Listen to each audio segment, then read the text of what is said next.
brasileira é marcada por uma série de desequilíbrios. E essa questão de gênero, ela está no coração de um desses grandes desequilíbrios que a gente encontra na nossa sociedade. E quando nós temos desequilíbrios, isso demanda da gente muito discernimento para lidar com o tema. Quando nós falamos de gênero, parece sempre uma questão de minorias, parece uma questão das mulheres. Mas o machismo no Brasil mata muito e mata os homens. E mata numa proporção tão grande que quando nós olhamos para a pirâmide de gênero no Brasil, você pode ver isso no Google, em qualquer lugar, a pirâmide etária, você vai perceber que nasce um pouquinho mais de homem do que de mulher no Brasil, lá no momento do nascimento. Tem mais homens na nossa população até mais ou menos 14 anos de idade. Quando você passa dos 14 em diante, você começa a ver uma redução muito grande do número de homens na população. Por quê? Esse é um dado dramático dessa masculinidade que mata. A partir dos 14, 15 anos, morrem 2 homens para cada mulher no Brasil. E os homens morrem normalmente por morte violenta, por acidente de trânsito, acidente de trabalho, brigas e pela questão da criminalidade. E quando a gente trata do gênero, esses 2 temas parecem desconectados.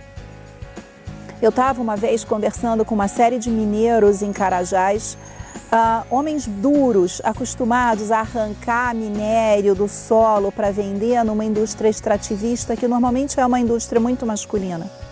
E nós estávamos falando sobre isso e eu contei para eles uma história que me veio à cabeça de um casal amigo meu, com 2 crianças, o menininho caiu, menor, o pai falou, não chora, não foi nada, passou a mão no arranhado e disse, não, você é homem, não chora.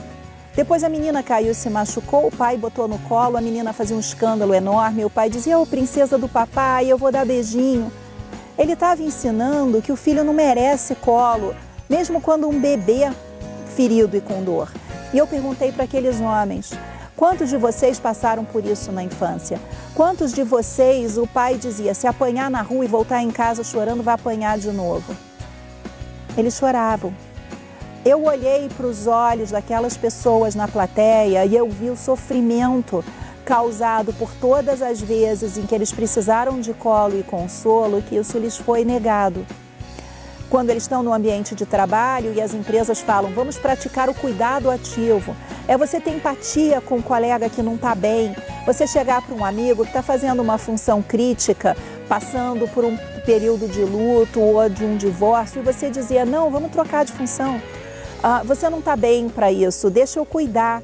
Ou você cuidar de você mesmo. Os homens não vão tanto ao médico, os homens não fazem medicina preventiva, os homens não cuidam deles, então não conseguem cuidar dos outros e cuidar da natureza. Isso tem gerado um volume de perdas enormes no Brasil em termos de vida, de possibilidade de felicidade, de produtividade, de competitividade. Esse mesmo olhar sobre a vida é o que causa a discriminação das mulheres no ambiente de trabalho. Por que as mulheres são discriminadas? Elas são a maioria dos egressos de curso superior. Cerca de 56% dos egressos de curso superior no Brasil são mulheres. Elas estão também nos primeiros quartis de nota, então elas são as melhores alunas. Nós temos mais mulheres, mestres e doutoras do que homens, mas isso não se vê refletido na nossa dinâmica de inovação. Por quê? Porque a pessoa chega e diz assim, não, eu não tenho preconceito contra gênero, mas eu não posso contratar uma mulher. Vai que ela engravida, eu fico com a minha equipe desfocada e eu não consigo resolver os meus problemas. A pessoa não percebe que ao punir a maternidade, ela causa um efeito terrível na nossa sociedade hoje, que é uma queda imensa na taxa de fecundidade. Hoje, nós já temos uma taxa de fecundidade bem abaixo da reposição da população. E em pouco tempo, nós vamos ser uma sociedade de velhos. Velhos sozinhos.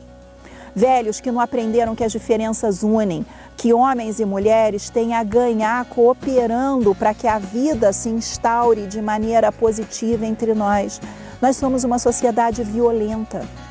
A mortalidade no Brasil é equivalente a países em guerra e a questão de gênero está no centro dessa questão. Nós não apoiamos as mulheres para ter filhos, mas os filhos não são só delas. Os filhos são de homens também. E esses filhos que nascem dessas mulheres são meninos e homens que ficam numa situação de vulnerabilidade muito grande pela posição das mães no mercado de trabalho, pela falta de apoio em termos de creche, de suporte para a maternidade. Nós somos uma sociedade que não consegue pensar vínculos de interdependência. A solução está na interdependência. A interdependência demanda maturidade. A questão de gênero coloca para a gente o desafio da interdependência, das diferenças que unem. Nós nos beneficiaríamos muito mais de tratar o outro, de tratar o diferente como complementar e não como inimigo, não como oposto. Na verdade, nós criamos uma sociedade de insensatos que brigam por coisas que deveriam unir. Nós temos que resolver o problema da mortalidade masculina, nós temos que resolver o problema da fragilidade da maternidade e nós podemos resolver isso dialogando, entendendo o valor da interdependência. Porque se nós fizermos isso, nós vamos conseguir inovar muito mais, nós vamos ter empresas mais prósperas, nós vamos ter uma economia mais próspera, nós vamos ter uma sociedade que não mata tanto. E eu acho que essa é a questão que devia estar no centro do debate do gênero. Eu acho que essa maturidade precisa chegar e se instalar entre nós.